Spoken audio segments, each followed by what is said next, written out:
and that are connected to one another. So at Kaiser Permanente, as we are one of the nation's leading health systems, and we provide health care and health coverage to over 12 million people across the country, about 770,000 right here in this region.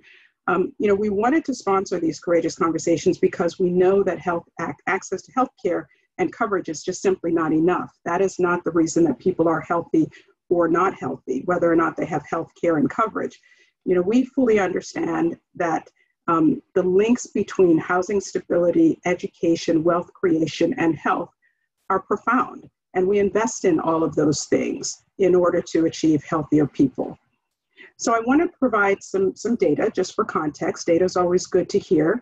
In 2019, only 41.8% of all Black households were homeowners, as compared to 71.9% of white households.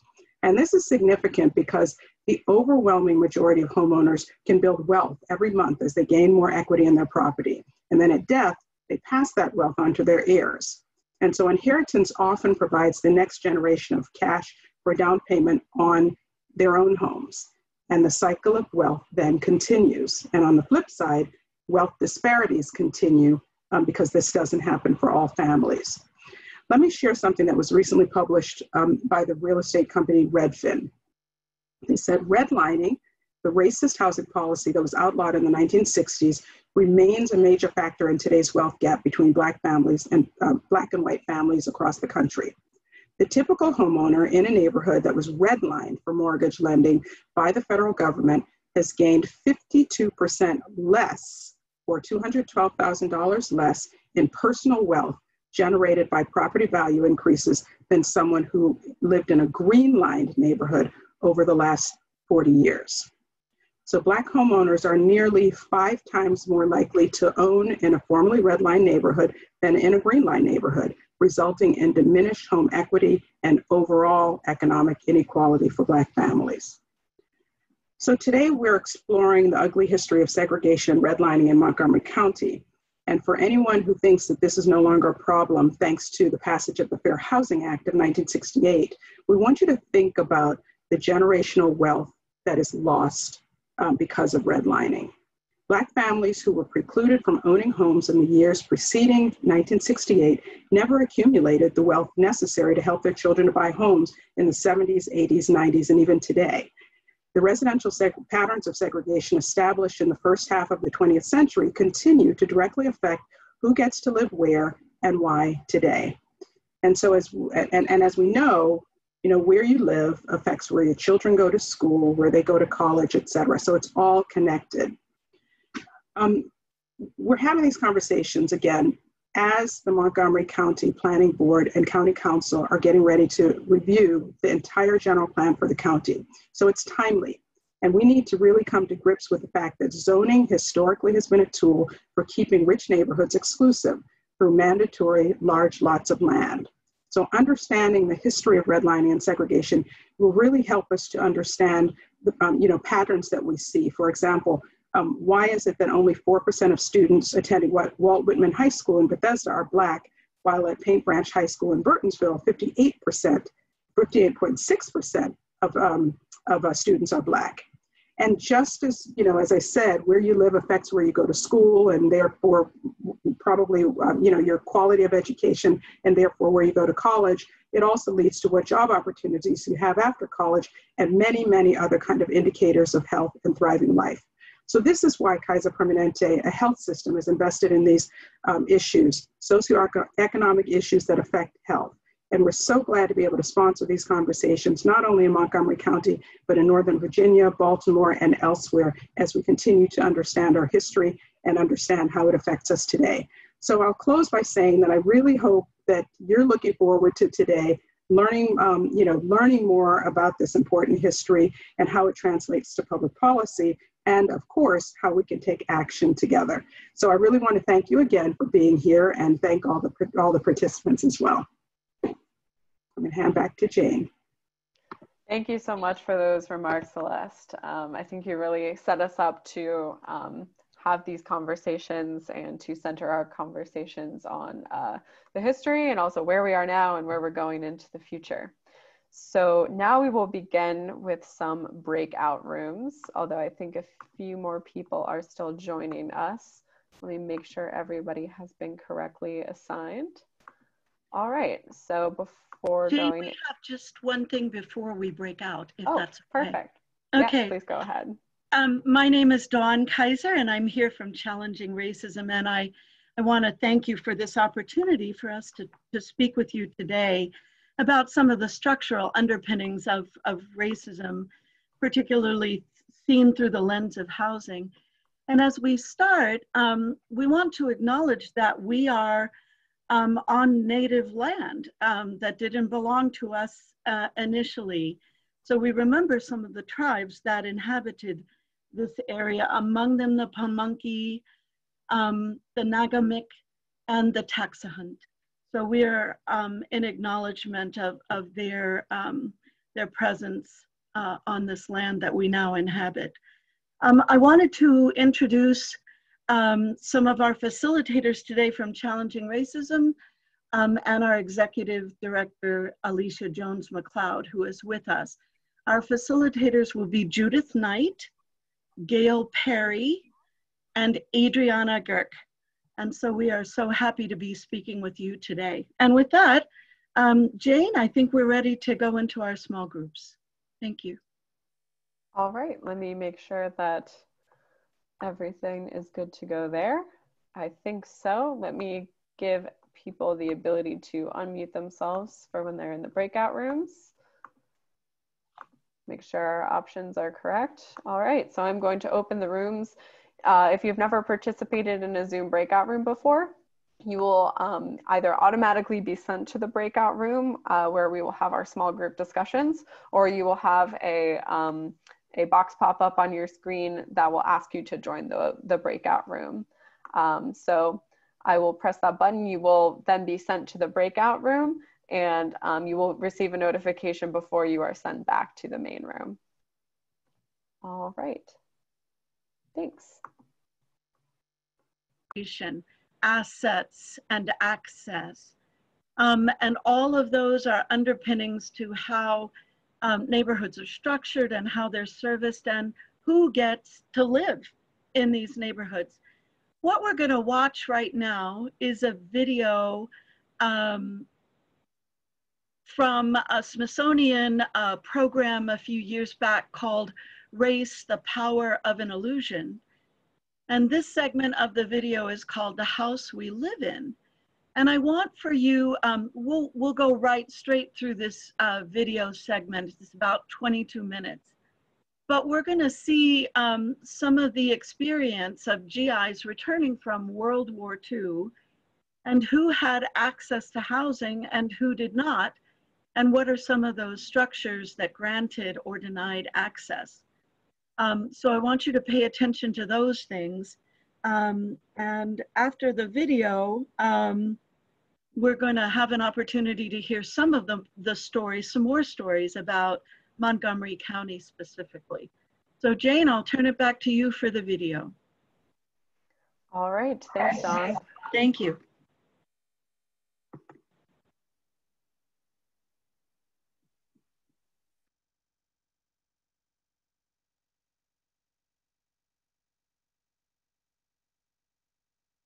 Your blood's the same as mine. Mine's the same as his. Do you know what this wonderful country is made of? It's made up of... World War II found the U.S. at war with Nazi Germany and Japan. Films like the 1945 Oscar-winning short, The House I Live In, called for national unity and ethnic tolerance. What is America to me? A name. And these other distinctions which had carried so much power in an earlier period, Celt, Slav, Anglo-Saxon, started to fade away. They had no purchase because those distinctions didn't seem to hold the key to any social questions that were worth answering anymore. The more important and more pressing political social questions seemed to hinge on black and white. All races and religions. Sinatra's song was one of tolerance, but the line that sang of "my neighbors black and white" was cut from the film. So long, men.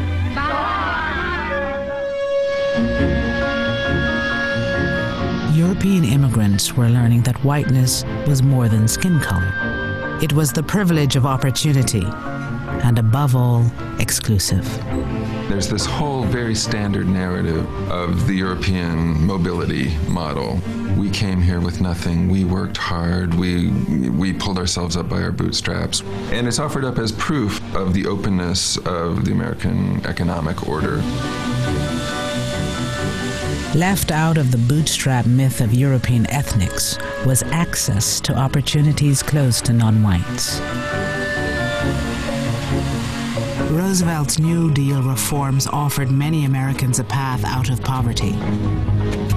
This Social Security measure gives at least some protection to 50 million of our citizens. But the original Social Security program excluded farm workers and domestics, most of whom were non-white. And many unions locked blacks and Mexicans into low-paying jobs or kept them out altogether. But perhaps the best example of how European ethnics would finally gain the full benefits of whiteness came with an innovation in housing at the end of World War II.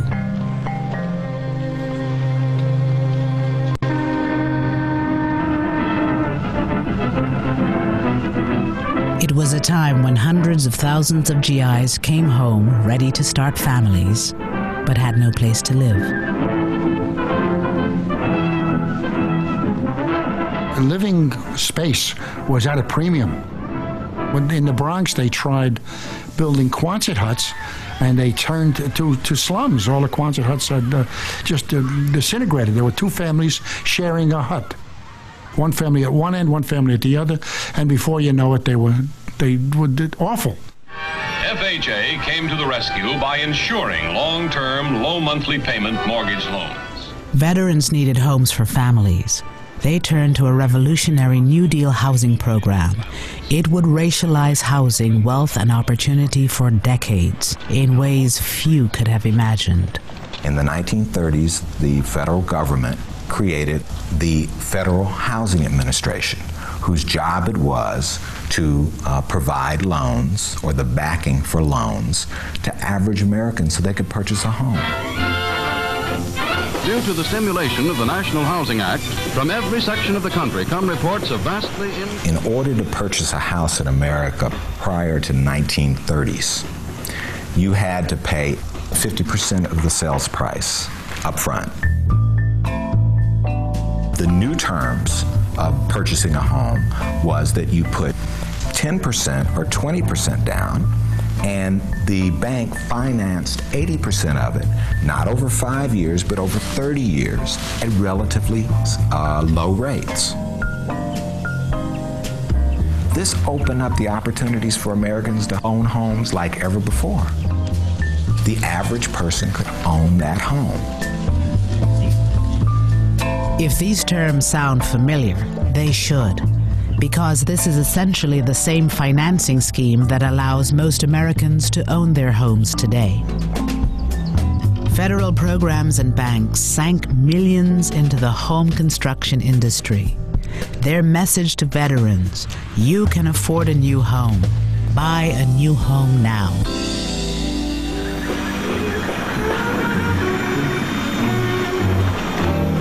On the outskirts of Baltimore, Memphis, Chicago, Los Angeles, Denver, and other cities, brand new communities sprang up.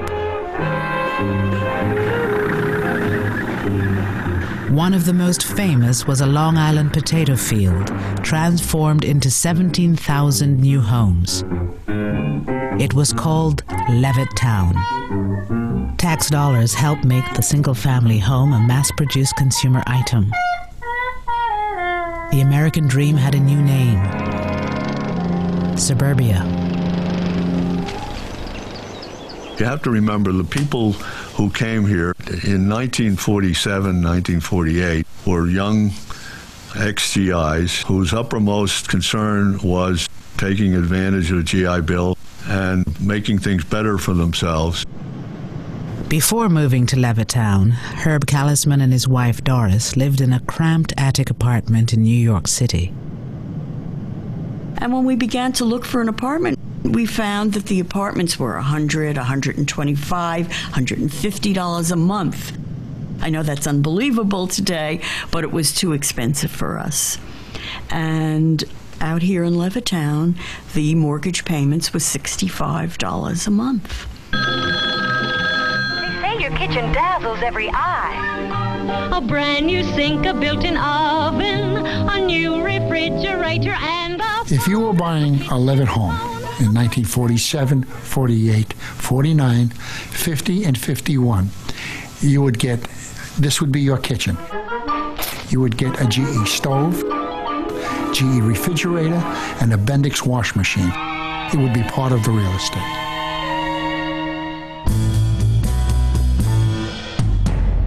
We came to Levittown and we found the model house, and we walked in and we looked around, and of course in the eyes of a young man who was raised in the ghetto, so to speak, it was an interesting experience, interesting lifestyle, seeing all the new modern conveniences, very fascinating. Eugene Burnett came home with almost 1 million other black GIs. They had fought for the country in segregated ranks. They returned hoping for equality and the American dream. For many, that dream was a new home for little money down and some of the easiest credit terms in history. I went up to the salesman. We're interested in your home. We're interested in buying one. And what is the procedure? Is there an application to be filled out? So forth. So he looked at me, looked around, and he said to me, he says, listen, it's not me, but the owners of this development have not as yet decided to sell these homes to Negroes. It was as though it wasn't real. You can't imagine. But for someone to come out and actually tell you that they can't sell to you, you know, I was really on an up. Man, look at this house. Can you imagine having this? And then for them to tell me because of the color of my skin, I can't be a part of it. The FHA underwriters warned that the presence of even 1 or 2 non-white families could undermine real estate values in the new suburbs. These government guidelines were widely adopted by private industry. Race had long played a role in local real estate practices. Starting in the 1930s, government officials institutionalized a national appraisal system where race was as much a factor in real estate assessment as the condition of the property. Using this scheme, federal investigators evaluated 239 cities across the country for financial risk. So that those communities that were all white, suburban, and far away from minority areas, they received the highest rating, and that was the color green. Those communities that were all minority or in the process of changing, they got the lowest rating, and the color red. They were redlined. As a consequence, most of the mortgages went to suburbanizing America, and it suburbanized it racially. The racial logic adopts the principle that an integrated neighborhood is a bad risk, is a financial risk, that an integrated neighborhood is likely to be an unstable neighborhood, unstable socially, but therefore also unstable economically. When the white residents of 8 Mile Road in Detroit were told they were too close to a black neighborhood to qualify for a positive FHA rating, they built this 6-foot wall between themselves and their black neighbors. Once the wall went up, mortgages on the white properties were approved. Between 1934 and 1962, the federal government underwrote $120 billion in new housing. Less than 2% went to non-whites. I can understand an individual, depending on his environment or his family or whatever, being racist, but for your country to sanction it, give him tools to do that, there's something definitely wrong there.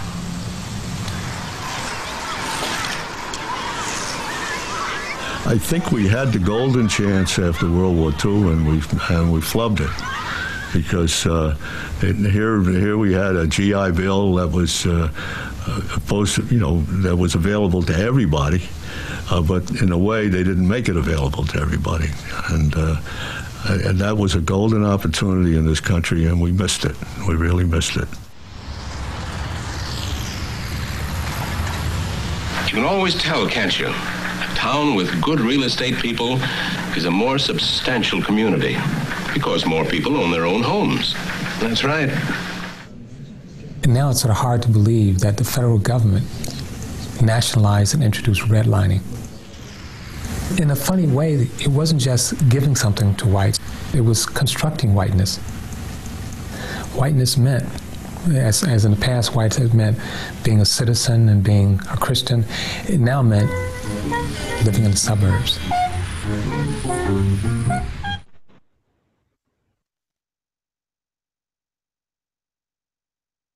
In 1968, President Johnson signed the Fair Housing Act.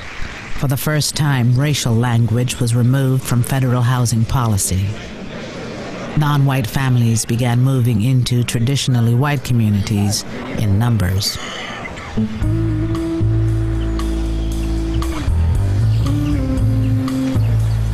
We lived in an apartment, a two-family house in Queens, and when we came here, it was the first time we had bought a house, and I was looking for everything in the storybooks.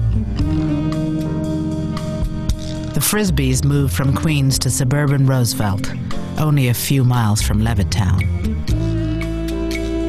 Like the Frisbees, many non-white families would discover the economic value of race in the real estate market.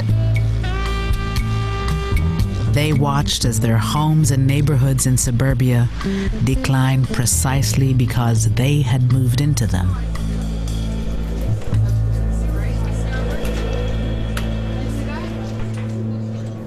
When I moved into a neighborhood, I thought it would stay intact the way it was. On the street that I moved on when I moved there, it was predominantly white. Within 2 years, it was predominantly black. It was called blockbusting.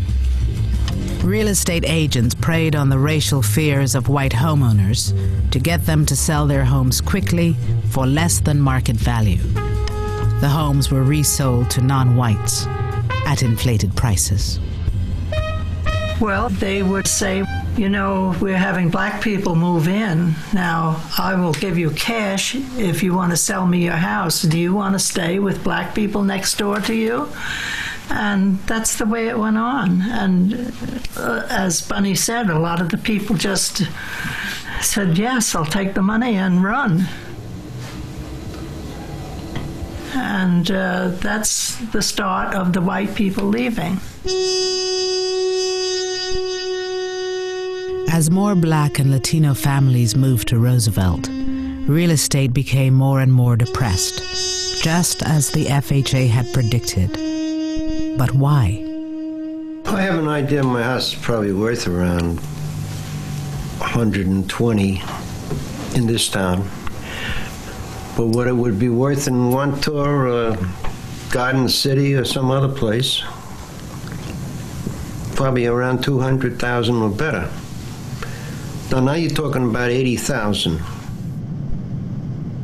You said to me one time about why do people dislike the blacks?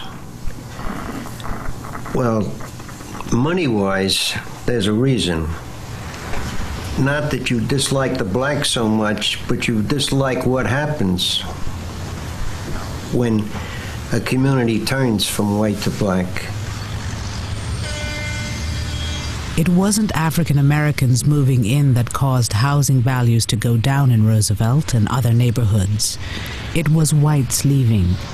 When a neighborhood, a previously white neighborhood, starts to integrate, even if individual whites don't have personal or psychological animosity or racial hatred, they still have an economic incentive to leave because they recognize that others might make the same calculation and leave first. So you get a vicious circle where whites calculate that other whites are going to sell when a neighborhood integrates, therefore they want to sell first to avoid losses, and they actually make it happen. They make white flight happen. And if you think about African Americans, if African Americans are 20% of that market, it means that 80% of the people are not looking in those places for homes. So the prices of those homes declines or stays stable. And banks contribute to this by continually making loans in regions that are on the rise, white communities, and making it difficult to get loans in black communities. So there's a difference. There's a lack of symmetry that's important to keep in mind. So it's not the same when whites are all by themselves, because when they're all by themselves, they're taking all the resources with them. They're taking all the amenities with them. But when blacks are by themselves, they can't get loans. They don't have a decent tax base. There are no jobs, and then that becomes associated with black space. In the end, what happened to Roosevelt happens in many neighborhoods when white families and businesses flee. The tax base eroded. Schools and services declined. The town was seen by county officials as a legitimate dumping ground for welfare families. At one point, we had explicit laws that says whites are on top and blacks are on the bottom. Today, we have many of the same practices without the explicit language. And those practices are largely inscribed in geography. And so geography does the work of Jim Crow laws.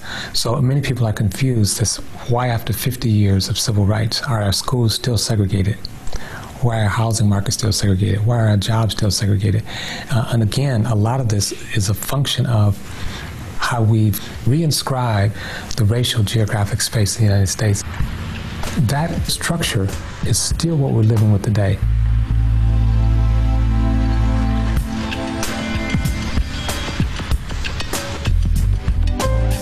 As homes in white communities appreciated in value, the net worth of these white families grew. For most non-white families who stayed in urban neighborhoods, the housing market open to them in the 50s and 60s was largely a rental market. You don't gain equity by paying rent.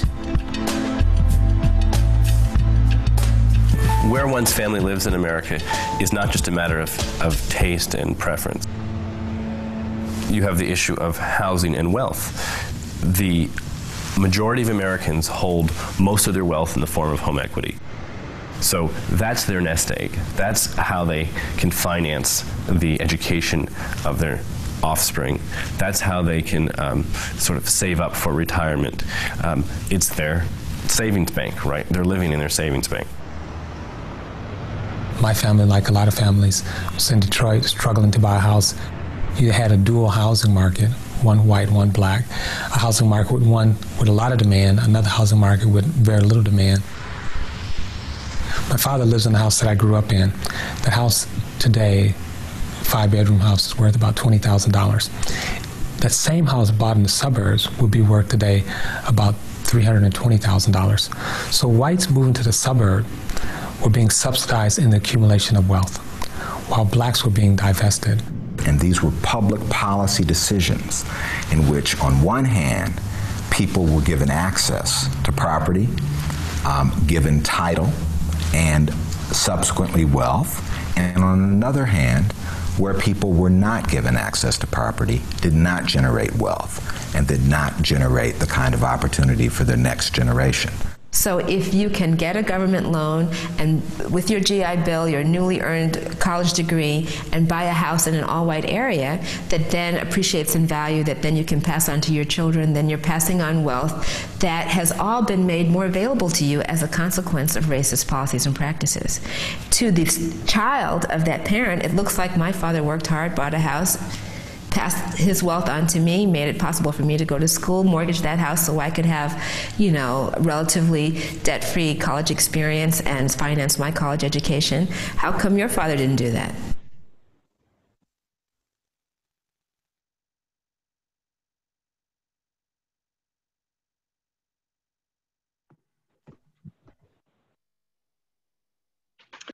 So I'd like to invite you to take just a second to reflect on what you saw in the video. I would love for you to just jot down in the next 2 or 3 minutes a response to this question. What systems, what specific ways did the video illustrate how institutions and systems continue to support racism in housing? I've just put that question in the chat. And if you could take just a couple of minutes to jot down an answer, we're going to be talking about that in our next breakout group. What time are we reconvening? About 3 minutes from now, 2 or 3 minutes, Jane? Yes, I believe we need to move on to the next part at 2:15, so we have until then. Okay, thank you.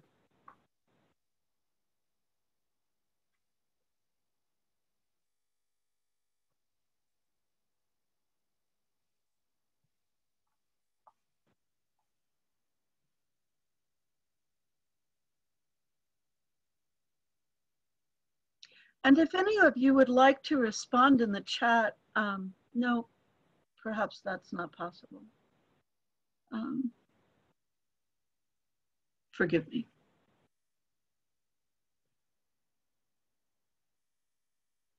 Are we just going to discuss like what we got out of that video? We're going to discuss the video and the stories from Montgomery and the maps later on in the session. Thank you.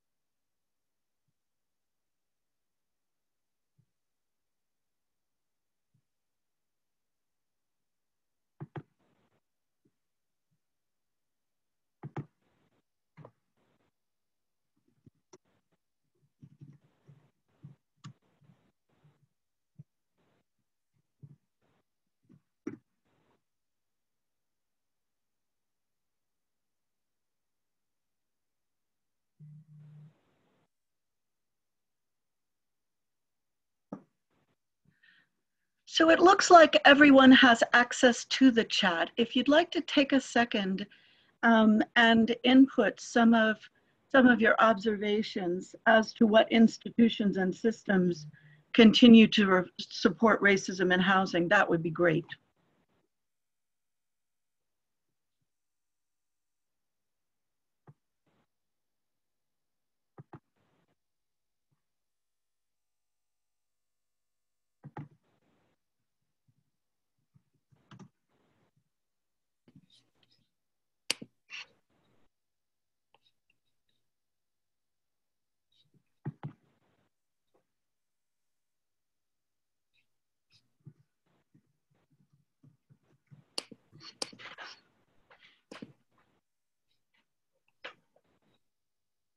So people are only able to chat the host or the co-hosts. So if you are trying to chat and don't understand why you can't chat everybody, that is why. Thank you, Jane. All right. And I'm turning it over to you now.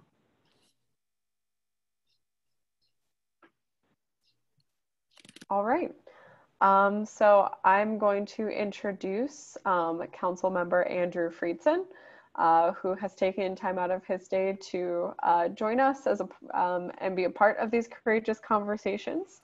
Andrew Friedson is the council member for District 1, which represents the Bethesda Chevy Chase area. He serves on the Planning, Housing, Economic Development Committee, so these issues are especially relevant to his position there, and also on the Government Operations and Fiscal Policy Committee. He's also the lead for parks on the council. So thank you so much to Councilmember Friedson for joining us. And we're very interested to hear your thoughts about the things you've been hearing today. Jane, thanks so much. Thank you to CSG and you for putting this on. Thanks to Kaiser, everybody at Kaiser, George Leventhal and others for making this possible. All of the presenters, everybody for participating. These are big conversations, tough conversations, ones that are long overdue for us to be having, and ones that are incredibly timely, and not just with everything that's going on in our country that has forced us to grapple with these conversations that frankly should have been happening long before they are.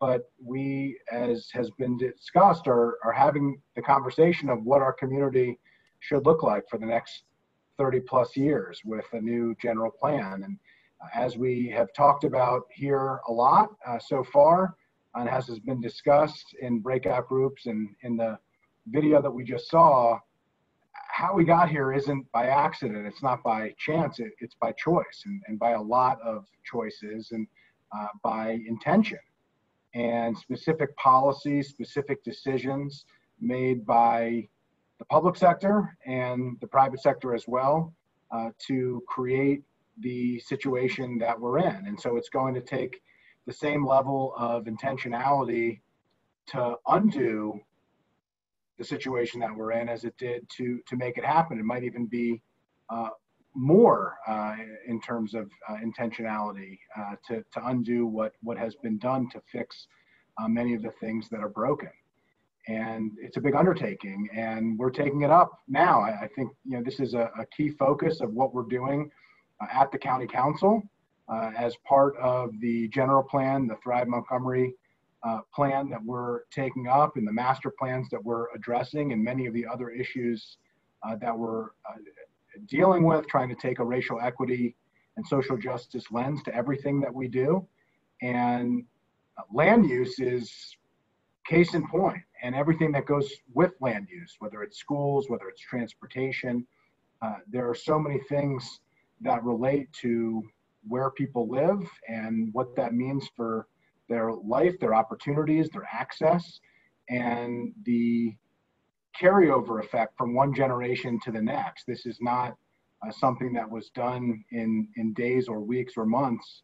This has been done over the course of decades and centuries, and it's going to take us time to do it, but the time to start undoing what has been done is past. And so we need to move faster, and we need to move more intentionally and more specifically than we have up to this point.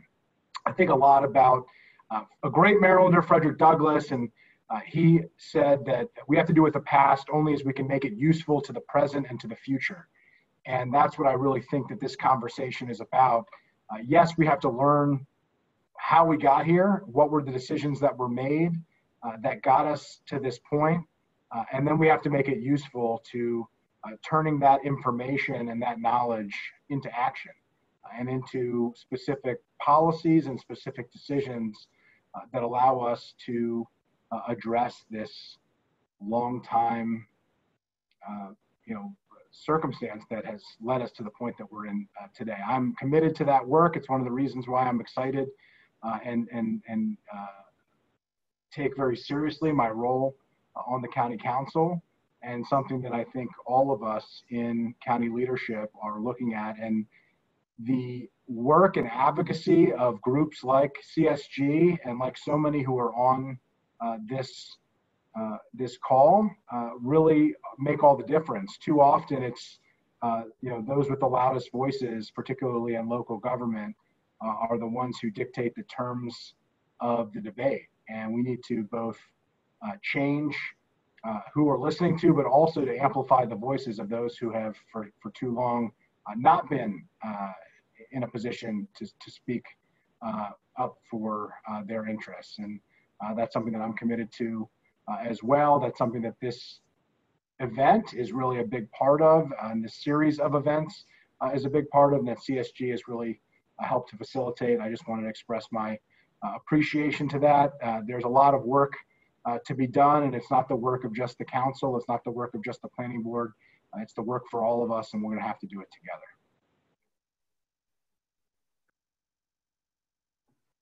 Thank you so much, Councilmember Friedson, for those words and your commitment to doing this work and to undoing this legacy of segregation in the county.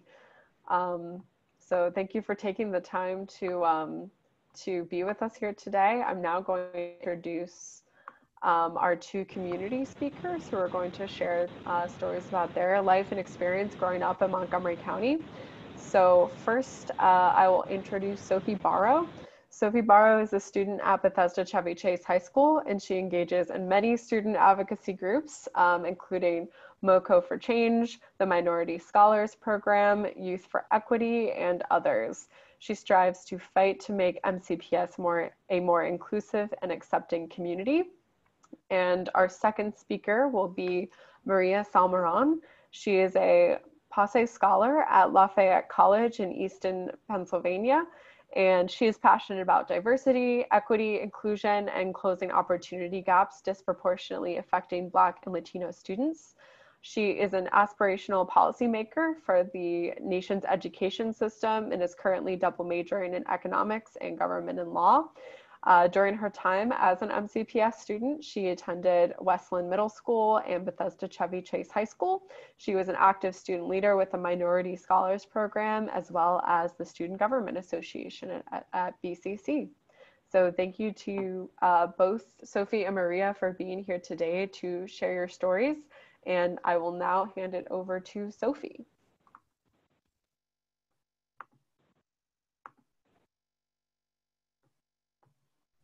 Hey everyone, I hope you guys are doing well. My name is Sophie Barrow and I'll be discussing my story today. Oh wow, I'm spotlighted, that's great. So if there's any questions, should I just discuss my experience or what specific? Yeah, you can start off by sharing your experience, and then after both you and Maria share, we will have a question and answer portion.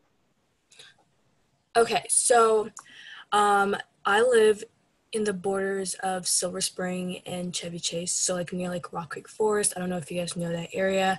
And so it's more diverse. I go to a predominantly white school, but Bethesda Chevy Chase is a predominantly white school, and I really do strive to make BCC a more inclusive place, a safe place for minorities, because I know there have been incidences where we really don't feel comfortable, from like the swastikas to like the blackface at Whitman. And I noticed how like not a lot of change has happened. So after one of my friends created the Black at BCC account, we really started getting in touch with the administration at my school to help create change at my school, even though it took a while for my school to start getting mad about it and start realizing that it's a huge problem. We still are fighting to create change. So I know this whole discussion is about housing and like the systemic racism in Montgomery County. And I noticed how if I were to drive from my neighborhood to the neighborhood surrounding BCC, it is fully white. You would hardly find any people of color there, and that's the sad truth, that this county is very divided, it's very segregated, and I know that if they were to put in low-income families into Potomac or Bethesda, hearing from the experiences that everyone else has been through in this call, a lot of people would not be happy with that, and I think that's the problem. We should desegregate neighborhoods, we need to desegregate schools in Montgomery County just so that Montgomery County can truly be diverse. Thank you, Sophie. I will now hand it over to Maria. Yeah, thank you, Sophie. A lot of what you talked about completely resonates now. completely resonates with like what my story was at BCC 4 years ago. So I'm gonna pick right up and just share my experience and how I ended up at BCC in the first place. So backtracking a little bit, I was actually born in Honduras. As a matter of fact, yesterday I was celebrating my 10th year anniversary of moving to the United States. So yeah, I used to live in Honduras, and what's interesting about my story landing in MCPS is that since before we even left, my mom had already picked what schools my brother and I were going to attend. So she knew he was going to go, to Bethesda Chevy Chase, like entering his sophomore year, and she knew I was going to go to Westland. And the reason why she picked that and picked specifically schools in Bethesda is because she had connections like in the United States, and basically was asking like, where are the best schools? Like, where should I like try to move around? And everyone was saying like, oh, like go to Bethesda. So we moved from Honduras, and my brother and I actually like attended school in the Bronx for like about 2 months or so, because the majority of my family lives in the Bronx.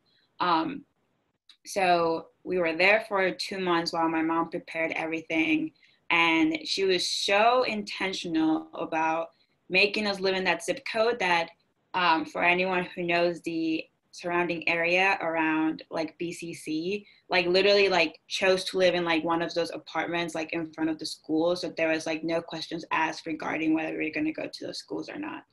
So what's really interesting about that is that we were there for about 2 years. We were there for about 2 years, and we actually ended up then later moving to Silver Spring because Bethesda is very expensive.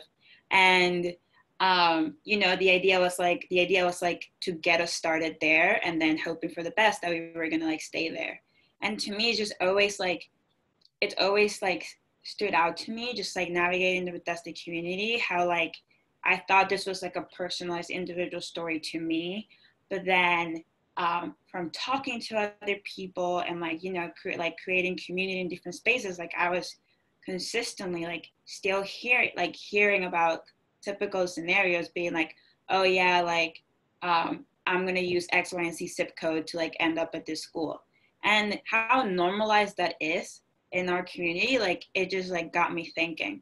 So I think I started to pick up on like little things like that and like that reality in like middle school, and I couldn't really put a nail to it and decipher it until I got to high school, and I actually started to become like aware of like what the class barriers were, like the different levels of understanding, like how normalized it was to like ask like small questions like regarding like, oh, where are you going for spring break, rather than like, what are you doing for spring break? Like that's like what the community would be like. So yeah, I started off in Bethesda, then moved to downtown Silver Spring. So I wasn't too far away from the school. But upon entering BCC and becoming like very like, basically like just becoming like socially aware of like what was going on, like I started to get very involved with the Minority Scholars Program. And particularly through that program, it being a student-led initiative, trying to close the achievement gap and opportunity gaps in MCPS. Another thing that would also be super, super interesting to me is that we would have these task forces with like all like MSP leaders from different schools. And I would be very passionate about talking about cultural competency trainings and how my teachers don't look like me. Like I take AP classes, nobody looks like me. The little jokes that are made are like not funny, but like people are still laughing. And that's my story, like that I'm talking about, like, yeah, this happens at BC all the time. And then other students, I remember particularly like Northwood and Blair would talk about their experience, and then there would be like, no, like for us, it's like actually like the allocation of resources. Like for us is that, it's actually like you don't even think about how many labs you have at BCC, but like for us, we think about that. Like we think about our facilities. I remember this one time, there was this task force at BCC, and people were just like, why are you getting a renovation if your school already looks like this? Like, you know, like always asking questions like that. And it just was so fascinating to me to just be like how we were all talking about our personalized versions of like what the academic achievement gap and the opportunity gap look like. And it opened my eyes to how complex it really is, because it was manifested in so many different ways. So like while I was trying to fight for my personhood at BCC, talking about like, again, like the student body doesn't necessarily like look like me, and like it's very privileged and it's very white, it was always super, super interesting to me to be talking to other passionate student leaders and then just be like, well, for us, it's like, it's just like the negligence. And I'm just like, you know, like that's interesting to me, because I'm, you know, support and resources is the last thing that I worry about going to school in Bethesda. So just navigating both of those, and like it being so fluid, like being somebody who like moved from Honduras, then lived in Bethesda for a couple years, then moved to Silver Spring being way more diverse, but also like experiencing that narrative of like, oh, you live in Bethesda, and then be like, I'm not gonna go to Silver Spring, that's the ghetto, which is like, I didn't want to get into it because like that's just like the most bizarre thing that people would say. But just like the fluidity of like what people would say about certain things, and just like the general like awe that I would feel, just be like, these are schools that are like 10-15 minutes separate away from each other, and the gaps are so big. The way we talk about communities that are so close to each other, I'm just like, it just doesn't even make sense that they're like down the street, and you're just like in the, you know, preconceived assumptions that people have just because of the zip code. Like I that is something that's very specific to our area. And now being in college and like talking to friends about it, trying to like talk about it and like decipher it, and like not looking from the outside and like hearing all this narrative around like the boundary analysis and all this stuff, I'm just like, you know, it's like about time, because this is something that like we've been feeling for a while, and it's really inspired me, as a matter of fact, to know that people are not pushing for it. Because I remember specifically in my time doing the Minority Scholars Program, like it was always like the fact that, I touched on this a little bit earlier, but the fact that we were all talking about how these opportunity gaps were manifested in different ways, and it was like kind of like morphing into affecting each individual school specifically, like has to do so much with like just like the general allocation of resources, and like what schools are prioritized and like what are not.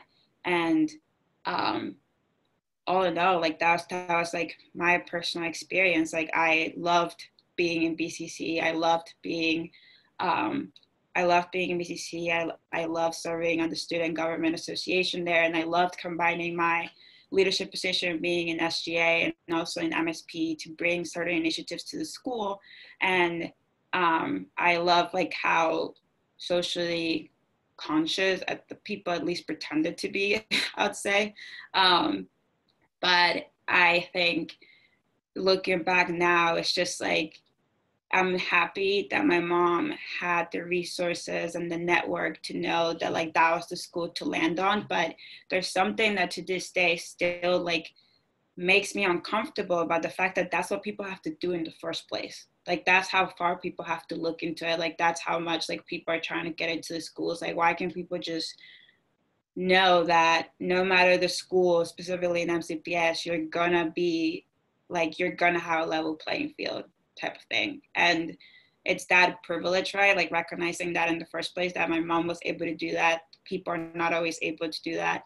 And we started off being able to do that. And you know, we ended up having to move. So it's just so interesting to me that these are like the realities that many people in the community are facing. And the grand majority, like it's not even like thinking about it twice. So every day, like there's just like little things that I recall, and I'm just like, what is going on? Like I was just like, that was so normalized like back in the day. And I know Black at BCC, for example, like has been like popping in and out, and I'm now like reading those stories like again from the outside, and I'm just like, I was like, I know who this is about, or like I know exactly like what teacher did this, like the name doesn't even have to be dropped. And it's just like, so it's just so specifically during this time, just to look back and, you know, acknowledge how grateful I am for being an MCPS student, but also like the amount of work that has to be done. It's like a particularly like eye-opening, but also like very rewarding and like empowering time, to say the least. So that's my story. Thank you so much to you, Maria, and to Sophie for sharing your stories. I think it's really powerful to hear from you about your experience at MCPS and living in Montgomery County.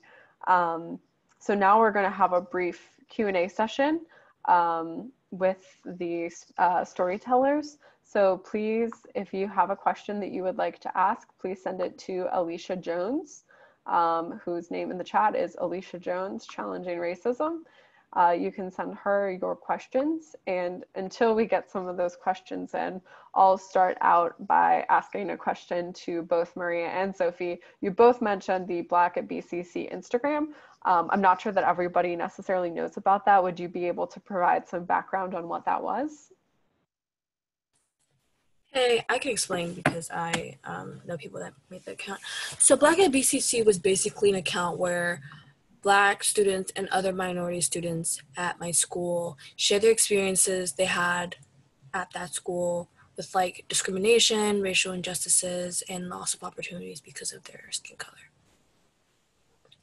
And some of the scenarios, which kind of is the reason why like I want to fight for change, is it dated back to like almost 40 years ago. Like the fact that nothing has changed is so scary, and that admin hasn't done much to like help change that culture at my school is the scary part, and we must do something about it.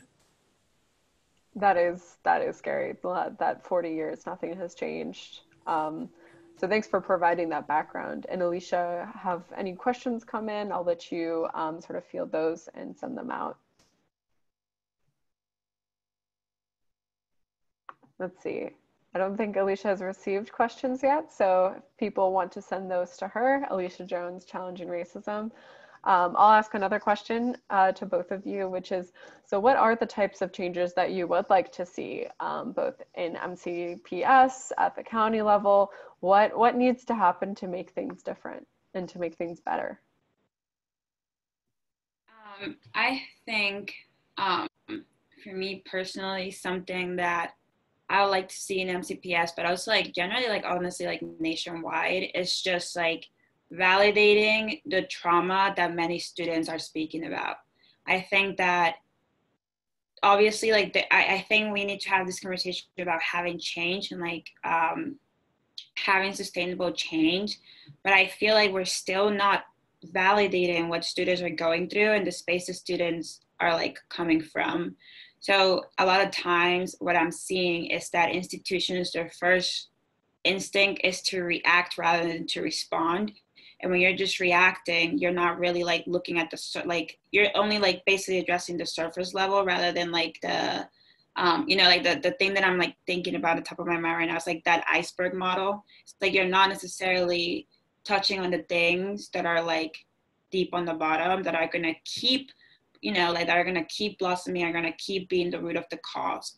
So I feel like when we're not doing like starting off, like, you know, automatically starting off with like that sense of like empathy of being like, I'm trying to empathize with where you're coming from, and I'm just trying to like react to like, you know, cover my tracks, like call it a day, like I have this committee like type of thing, then like it's gonna keep on coming up because we're not addressing it. Like we're not necessarily talking about making a cultural change, rather we're just trying to like address this one isolated incident rather than like literally like address the culture. And the culture is going to take time to change, and I myself, I'm somebody that recognizes that, and I know things are not going to turn around in 0.25 seconds.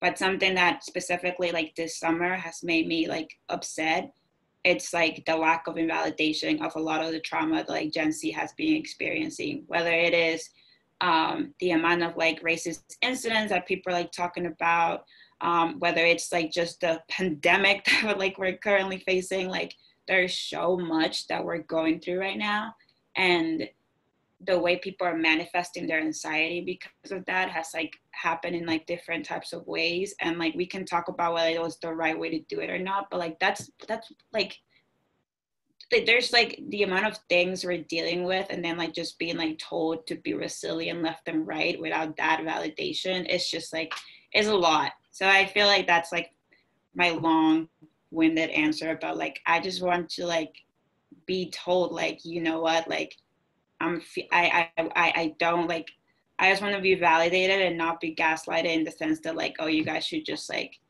get over it type of thing. It's just like, I'm not asking you to like make change happen in 0.25 seconds, even though that would be nice. It's like the first step that keeps being missed left and right is that like there's no personal accountability for like the trauma that has like being instilled in these specific institutions.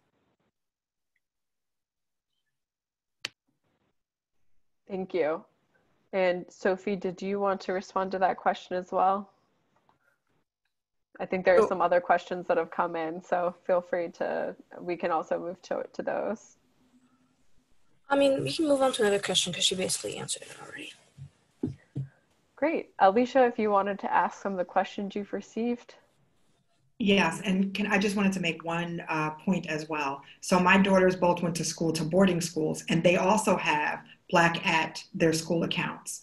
And reading some of those accounts, yes, my daughter, one of them went to Millbrook and one of them went to Garrison Forest. And those accounts, the way that the schools address them really tells you a lot about the leadership.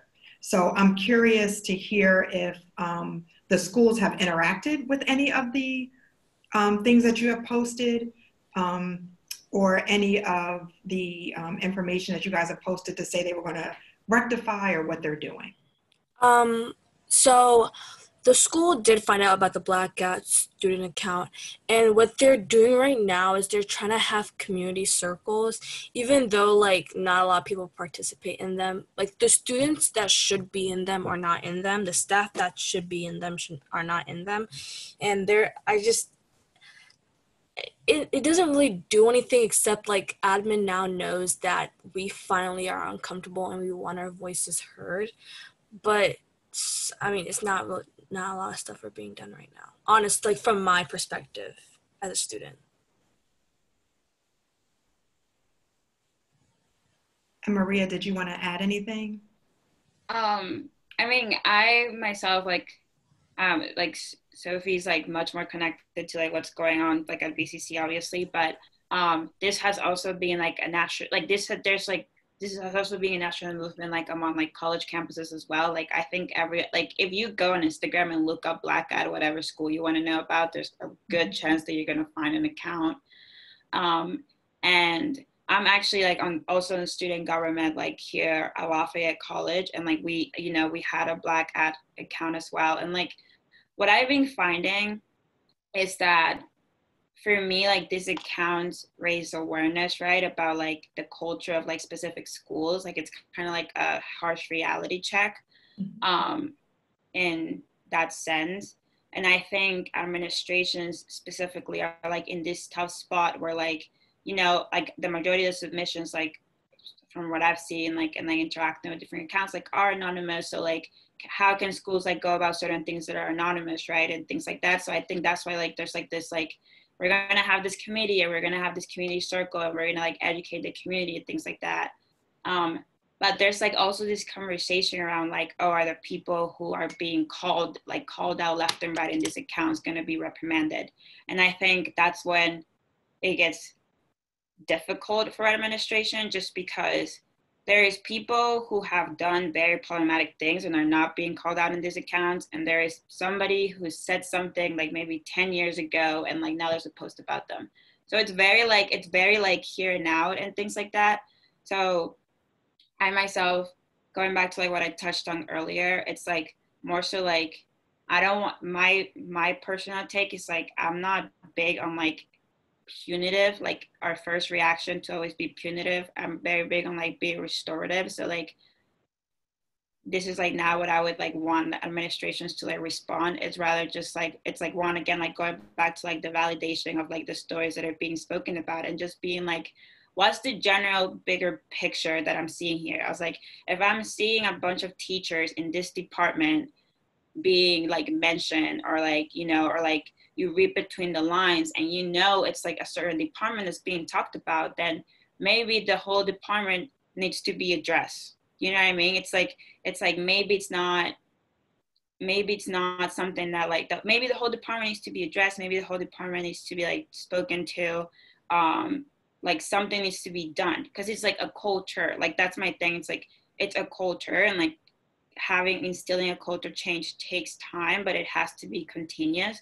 So like for my personal take, it's like I wish admin was like being like trying to be like intentional, like restorative. Like admins nationwide were like trying to be restorative in the sense that like it's a continuous pathway to eventually lead to this cultural change. And I think that's just my personal take on the accounts, but I know there's like a lot of different emotions about like how schools should be going around like certain things. But like people make mistakes, but it's like one, like taking like the personal accountability, like validating when somebody is coming from a space like you did hurt me, like you did instill trauma in me, and then like actually like wanting to do better and like wanting to be part of the positive change that's going to lead to like a cultural shift that's going to like, you know, be like more inclusive and make people feel like heard and valued and like seeing their own communities. Well, thank you for that. One of the questions that came in, I'm also curious about. Diversity of staff and leadership at the programs that you're at.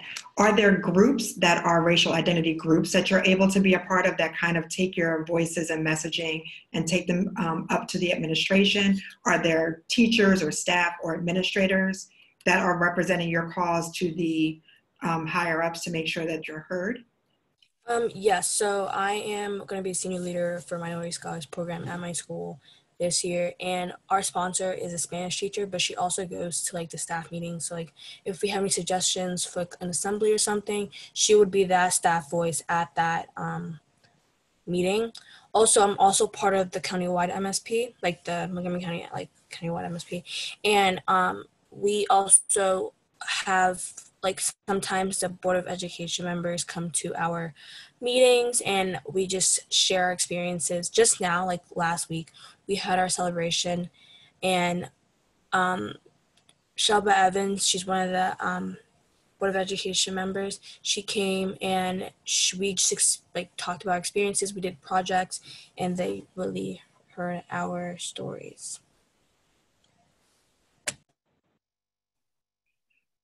And Maria? Yes. So for me specifically, and looking back, you know, like bringing it back to like MSP.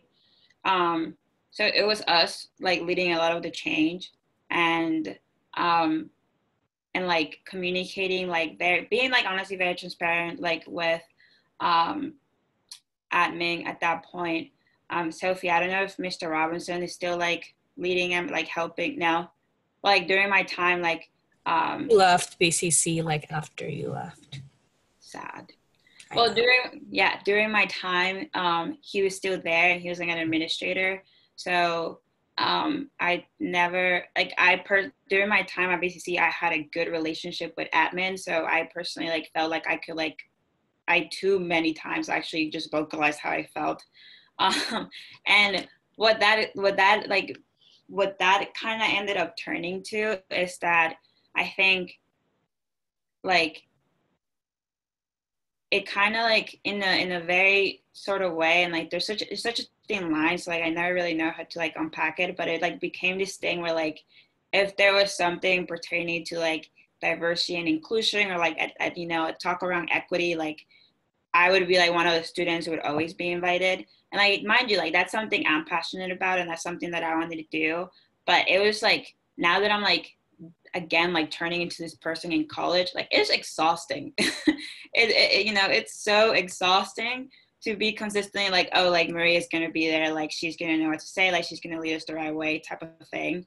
And like sometimes I'm just like, and it turned into this thing that I was doing it so much in high school that like my first couple of years of college, I was just like, this is something I'm passionate about, but because like I'm like, you know, I'm gonna do a mental health check with myself, and I'm gonna not do this work 24/7 my first years of college. Like, I'm just going to be a college student. I'm just going to be an 18-year-old. I'm going to, putting work into these classes because I do want to go into educational policy, and I'm going to focus on that.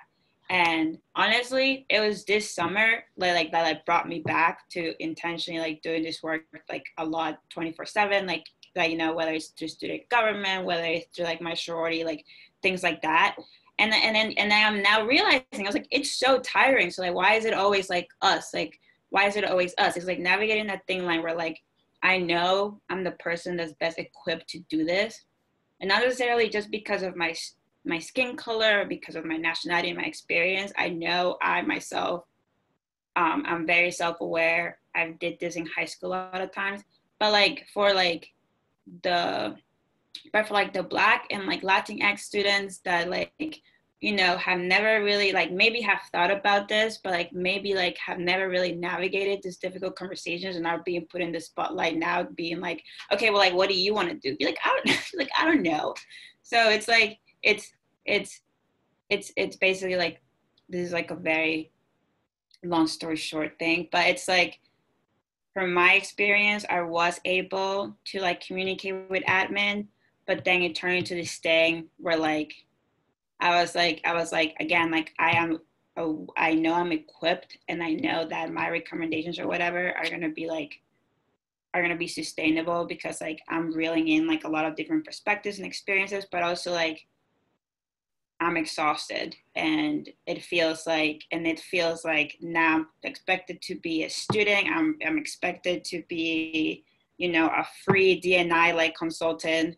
I'm expected to be all these things. It's sometimes and it's taking me being I'm gonna retract a little bit and just see who spearheads the way, to see if this is something that it's very easy to just be oh, Maria has it, but also no, we have it, and I'm just part of the vision with you, but it's a team effort type thing. So that's being my thing where when it comes to working with people, it's do I take a step back because I want to prove a point that I'm exhausted, or is it not going to be done because there's this whole conversation about well, it shouldn't be people who don't understand leading the work, but I think it should be people who don't understand actually constantly trying to do the learning and unlearning, so that it doesn't always have to be the most impacted students leading the way to create this space of comfort for them.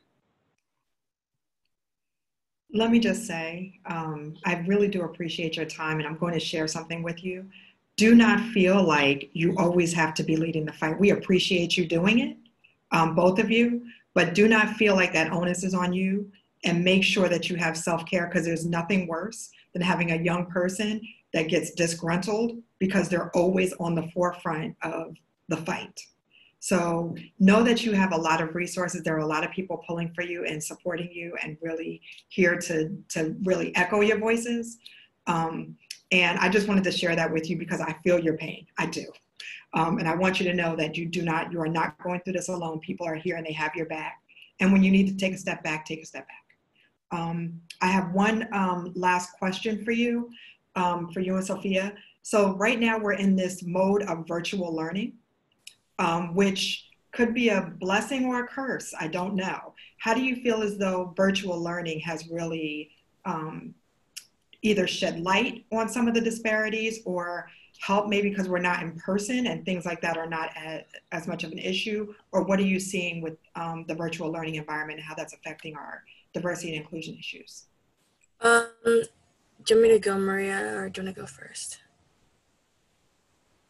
You can go ahead. Okay, sorry. So for me, I definitely feel like if it wasn't for COVID, not a lot of people would be outraged or know what's going on in this country, because everyone would be busy living their lives. So I kind of want to thank COVID for that. It definitely woke some people up about the true reality of our community and how there is systemic racism in our community. Also, virtual learning is definitely going to be harder to instruct classes related to this topic because everyone else is busy with school.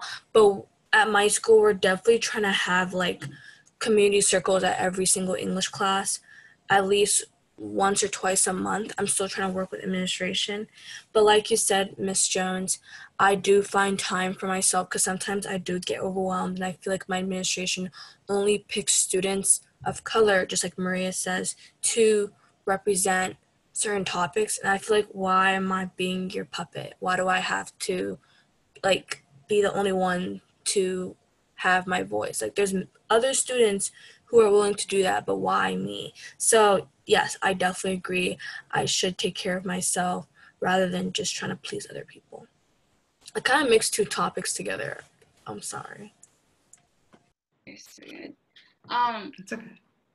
I think this time specifically, it's a time where the inclusive teaching, if anything, is going to be more important. And I'm going to keep emphasizing this point that everyone's kind of going through something right now. So whether it is, you know, students being somewhat more compassionate with their teachers because they're adjusting to like using Zoom 24/7 and we're like, you know, or whether it is teachers like, you know, being understanding, for instance, of students also adjusting to learning from home, which is not easy for like everyone to do. I think it's like there has to be like a lot of compassion going on. There has to be like a lot of empathy. And for me specifically, it's like during this time where like there's so much uncertainty and like you don't know what's gonna bring by the day. It's like it's so important to like be coming from a space that it's genuine empathy and it's not just sympathy, because when it's just sympathy, you're just kind of like, oh, like that kind of sucks. But then like when it's empathy, it's like I feel for you. So like because I feel for you, I'm gonna try to go about it like the way I would like to be treated. And I feel like we were asking that question and like during like inclusive teaching, like that was being like incorporated more. I think it would like kind of make up for like a lot of like the uncertainty. It's like that constant expectation that like, oh my God, like what am I gonna do if like this happens? It's like if you know whoever's like instructing you and like is around you is gonna like not think the worst, like not think the worst. And like I just think that would alleviate a lot of anxiety. And I think right now there's so much like anxiety that for me it's like basically like that social emotional learning portion of it. It's like so important because I think right now, because we were in quarantine specifically for a little bit things, I think people now have a bigger sense of like self-awareness, but then it's also like just like the social awareness of like others as well. So I'm like hoping that like that shift, like even in a virtual world, like whether we're in person in a virtual world, I just think like emphasizing that like leading with empathy rather than like sympathy, which is like a lot of times like what I see rather than just like apathy. I think that that's just going to be like so important just because we're all navigating something really difficult right now. And I think we're starting to normalize it because it's being so long. But at the end of the day, like people are still feeling like the emotional like turmoil and burden that like this year has brought for different reasons and like what it's like. And I think we're all like kind of unpacking that. So if there's like, you know, like kind of like a shared commitment to just be like, you know what, like I acknowledge that we're all going through something different right now. And I'm not always going to be able to understand, but I am going to like try my best to like feel for you. I just think that in a virtual space, like that would be crucial because like there's so much going on. And I just think like this portion of like people learning from home, like I know there's a lot of discussion about it, but like that is like schools are like safe havens for like a lot of people a lot of the time. So I just think that specifically like that would mean so much to me if like one of my teachers was like very vocal about that like from the beginning, rather than me being like, oh my God, like this teacher's gonna think that like I just don't care. It's gonna think the worst rather than just like take a step back and just. And then as a student, I know I have to do that too when like the Zoom cuts out randomly because you know they were trying to do breakout rooms, but it was really like the leave button, like something like that. It's just like being compassionate, like in a two-way street, and just like not just have sympathy, but take that extra step to have empathy. That's the same thing that they need to do in real life and in the classroom and on Zoom. I think that what you said just now about the empathy and sharing and really making the conversation meaningful and connecting is so important. And I think we have a couple more minutes. I'm going to ask you one more question because you guys, your voices are very valuable, and I want you to know that. We have one more question. It was really, so you talked about some of these spaces where they keep calling you to be a part of these conversations. What do you think it looks like for us to have something where they're not actively asking you to be a part of the conversation, but it's something that white people and other people that are in the community, whether they're administrators or students, feel compelled to go to? I think that letting us know what that looks like could give us a charge to kind of go and ask for that kind of programming in some of the areas to make sure. So what do you think is the programming that we should be pushing so they're not just doing programming and talking just to the Latinx and Black students, but they're talking to a majority of the students to have a really frank conversation about race?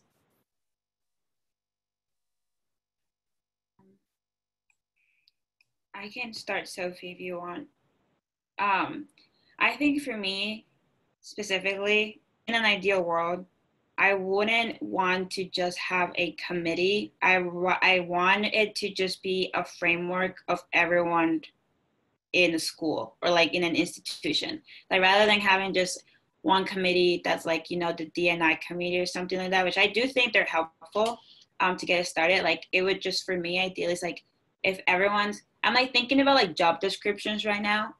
And if everyone had this like, you know, like at expected qualification was that you're going to be intentional about like your diversity and inclusion practices, like that all in all, like, you know, if everyone was like that, there wouldn't be a need of a committee because you have like the personal reassurance that's like, oh, like who I'm hiring is intentional about these practices. So when you're coming together for like staff meetings or like department meetings, it's like, you know, there doesn't have to be a committee. It's just like we're all, you know, there might be different levels of understanding of how we're implementing X, Y, and Z, but like we're all kind of like in the general same page that like to even be here in the first place, like you were meant to like care at least a little bit. So I think like that's how it initially looked like. It's like if the general expectation was that like when somebody is entering a space or an institution, they know like in their minds that like this is something that's going to be expected of them. Because I feel like right now, like what we're finding is that a lot of people are just like, oh, well, this is like, this is not what I signed up for, like for lack of better words. So I know, for example, like when I like was like a student in MCPS, I was just like, you know, it doesn't make sense to me that not everyone, you know, cultural competency training or doing work with the equity team, it's like optional and not mandatory. And I'm facing like something similar, like in college too, where I'm just like, again, it's like optional and not mandatory, and in not making it, and I understand, you know, making things mandatory sometimes takes away from the bigger picture, but sometimes in doing like continuous practical things, it's like you're making it an expectation. And once it's an expectation, people can, like, you know, people know that like when they're there, they're entering that space, and this is something that it's not, you know, it's like you're basically from the beginning addressing like long-term problems, because you're not facing that like, well, how do we convince people, you know, you're not having the conversation like, well, how do we convince people to like go to this, or like how do we, it's just like you're entering with that commitment. And you know, that just makes like rather than like having to like introduce random programs and initiatives from here on, people are just like, you know that they see people are either like practicing individually because that was like part of it, you know, or like, and then you're coming together as a group to all talk about it. And then if there needs to be more guidance, that's where like, you know, it can be like a town hall, things like that, where like Latinx or like Black students can come and share the experiences if they want, which a lot of times you're going to find people vocalizing how they feel, but it's like, it's just so much better. It's just like so much better if like the work has already started and it's not falling on like Black and Latinx students to start it, or be like, or like, what do you, you know, it's like this question, like, well, what do you want to do? It's like, no, like, I want to ask you what you have been doing. And then in that, I can like share personally whether like I agree or disagree, or like there could be like a change here in these. But like, it's like, I think that would just like alleviate a lot of what we're seeing right now. It's like, I shouldn't be feeling like I'm being called to like, you know, to save the day. I literally should just be like a reference. Thank you, Maria. And Sophia, did you have anything to add? I kind of didn't understand your question, honestly. Can you rephrase it? Yes, I was asking what kind of programs can we do at your school or at your program, so it's not just isolated to Black and Latinx students talking to one another about race, that we're more inclusive and really creating more of a conversation. Definitely getting, because one of my friends was trying to do an allies club, and I kind of didn't think that was a good idea, because I think dividing that would be kind of like, it's just too much. I think encouraging more white people at my school to join these organizations so that they could hear what their fellow students have to go through. Definitely getting more white students to join these organizations just so that they can gain some perspective, and not just hearing stories and scenarios from one point could definitely help. And even like, not even just students, like teachers, like even, I know it's at my school, we only have one period of lunch, but like coming to the room and just hearing what just like the students at that school and our voices could just like, it shows how much you care. I definitely think you are right on the money, that you have to start with leadership. The teachers have to be a part of it. The administrators have to be a part of it. And then the students will join and be a part too. And I like what you said, to encourage them to join the conversation. So that's very, very important. And also setting the expectation. So I think we can take some notes from that, and we can each take our charges and try to help you guys get that done. Thank you so much for your time. And I'm going to toss it back to Jane. Yes. Thank you so much to Maria and Sophia for the past conversation, and to let us hear what your experiences were. I am now going to share my screen again, but before I do that, I'm going to spotlight Dawn because she is going to be presenting a few slides about the local history of Montgomery County, specifically the Bethesda, Chevy Chase area. Thank you, Jane. Thank you, Maria and Sophia. Your conversations were powerful, and you speak to how change has to be intentional and deliberate. So let's turn a little bit back to the history of Montgomery County and talk a little bit about how we got where we are.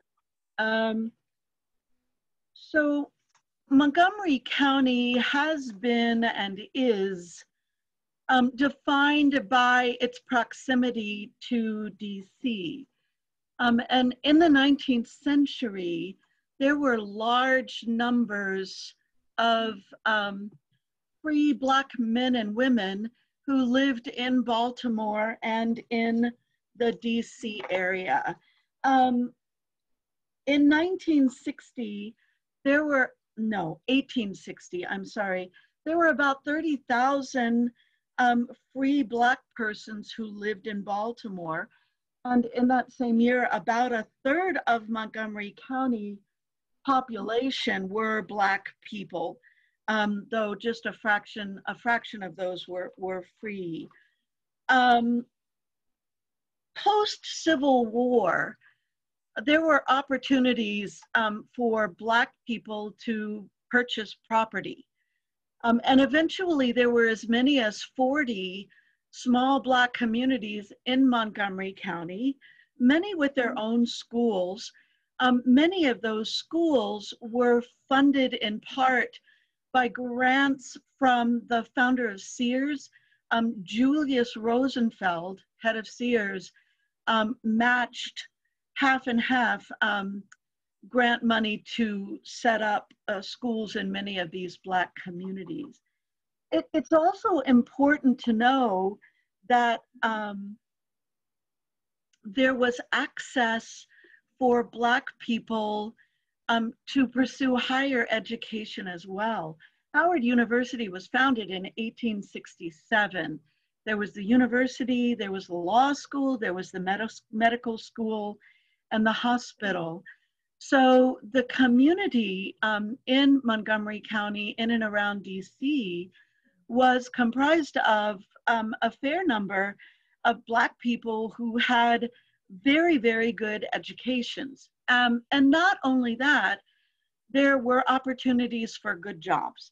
The federal government hired a lot of people of color, especially in the post office. And so these people had good sources of income, livelihoods, to pursue a comfortable life. You have a picture on the slide of Emory Grove United Methodist Church. That was a real center of life and activity, founded in 1867, actually 1874. What's fascinating to me is that in the almost 100 years from 1877 to 1960, Emory Grove United Methodist Church was a center for summertime camp revivals. So let's go to the next slide.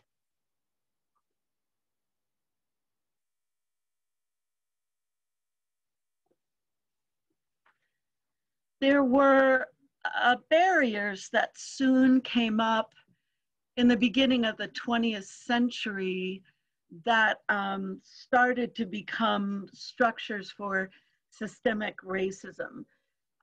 Two major players in terms of real estate development in Montgomery County were Francis Newland and William and Allison Miller. Newland developed all-white housing in Chevy Chase in North Bethesda.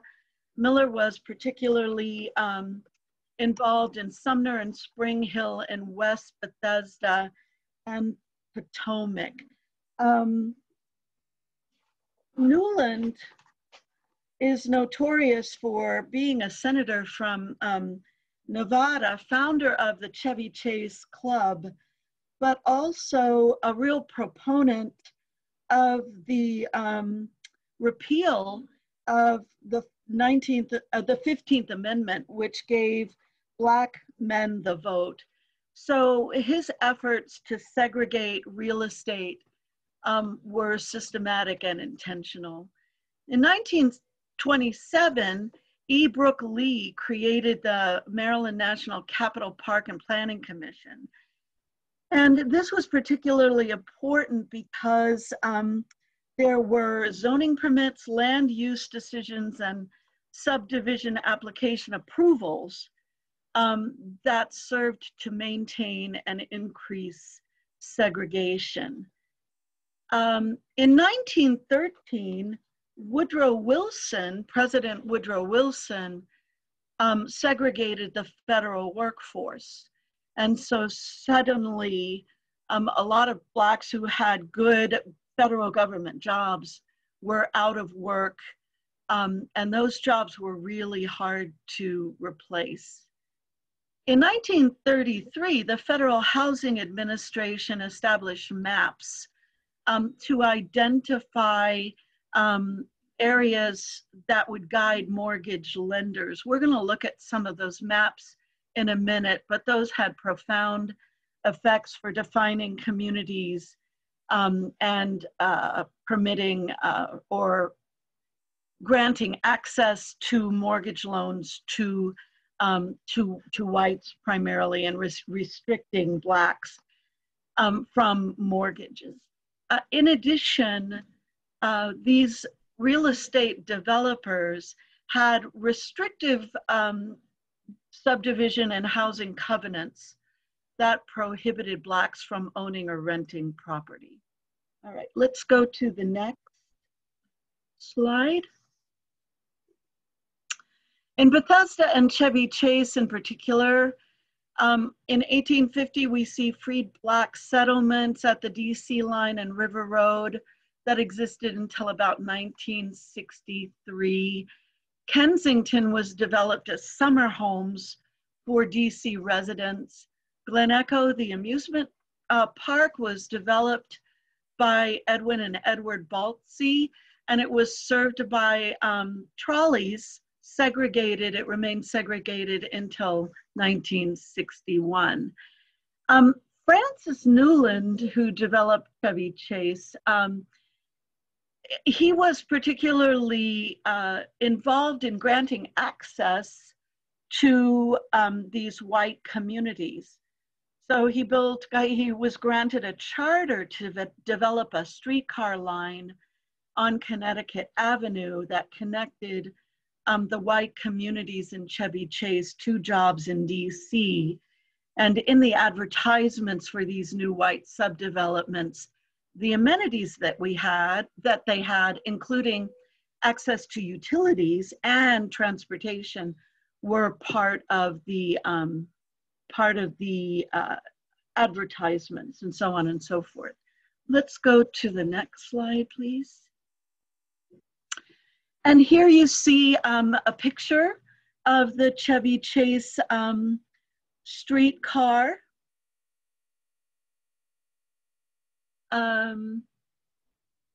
In this next picture beside it, DC neighborhood vote.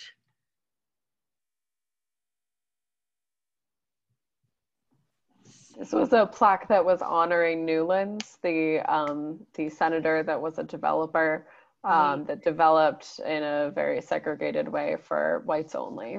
And so now he is being taken off of the plaque from this fountain in a Chevy Chase neighborhood. Thank you, Jane. All right, let's look at the next slide.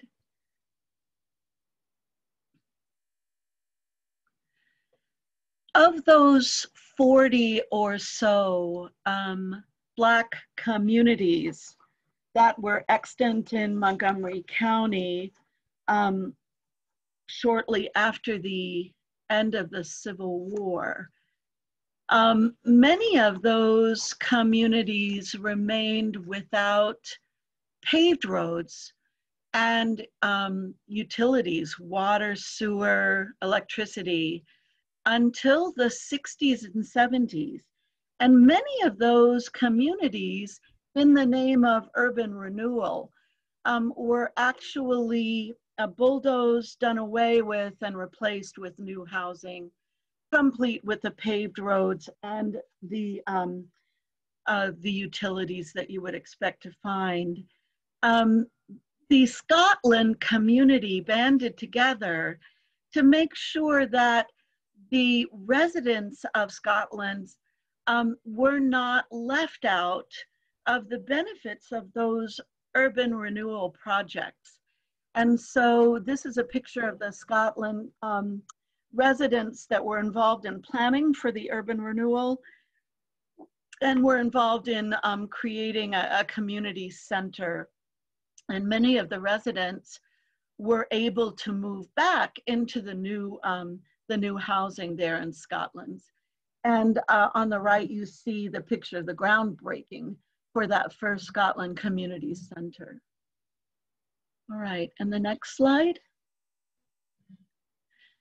So I mentioned those FHA maps where various areas, communities were graded as to whether they were new, high class, safe places for housing development. And in here, the highest level of FHA grading is A, designated by the dark green. And they go all the way through the color gradations to the kind of darker pink color or red color, which would be a redlined zone, unregulated, scattered housing permitting Black residents. And so take a look at these FHA districts. In 1936, these kind of set the boundaries and the trends for housing in Montgomery County that would continue for the next almost 100 years. So this is 1936, and let's go now to the next map. Remember where the communities are.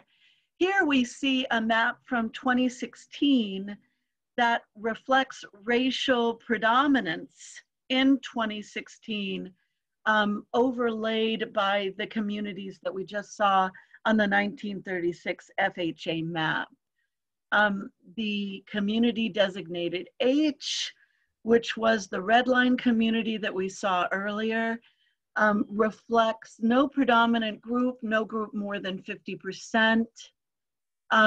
The darker blue colors, which were designated as the most desirable and were the areas where white subdivisions were built, are still white predominant as of 2016.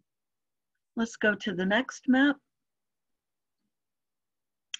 In this map, we see the median household income 2018 overlaid on the 1936 FHA map. You can see that in the red-lined area on the eastern side of the map, we see the median income designated in the dark peach color, less than, a little more than 80,000, going through the color gradations from gold to yellow to light green and dark green. Once again, those are the newer and high-classed subdivisions designated in 1936. So you see how these designations from 1936 continue to echo through these maps. And there's one more map for us to look at, I think. And this is median housing value. We talked some in our small group about how housing value has grown exponentially in recent years, but the seeds for that were planted back in 1936. So the highest median housing values in 2018 are seen in the dark green colors. And we see in the west of the part of Montgomery County, Bethesda, Chevy Chase, and so on. And the lower housing values seen on the western side. And once again, the red-lined area from 1936 designated H is mid-range or lower housing values. So those decisions that were made almost 100 years ago have profound effect for our housing patterns today. What we have here is one of the pages from the restrictive covenant seen in Bethesda, October 24, and you can read the clause that says, the property will not be sold, conveyed, or rented in whole or in part to people of African descent. So that's part of the history of Montgomery County in terms of housing patterns. All right.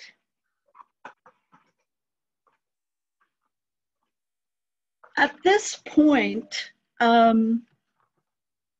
we have an opportunity to go into our small groups once again and kind of synthesize the information that we have seen and heard and looked at and thought about from the video in housing that we just saw from Sophia and Maria talking about their experience in the schools, and from what we've seen about the history of Montgomery County and its housing and the maps, and take a little time to talk about what we've seen in this afternoon's activities. So Jane, I'm going to turn it over to you to put us in some small groups. All right, one moment. Make sure that everybody has been assigned. All right, I'm going to open those rooms and you should be put into them automatically. Thanks, everybody. Thank you, Jane.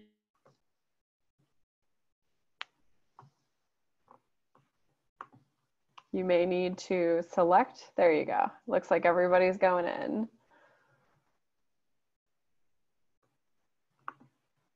Judith, I think you need to accept the invitation to go into the breakout room.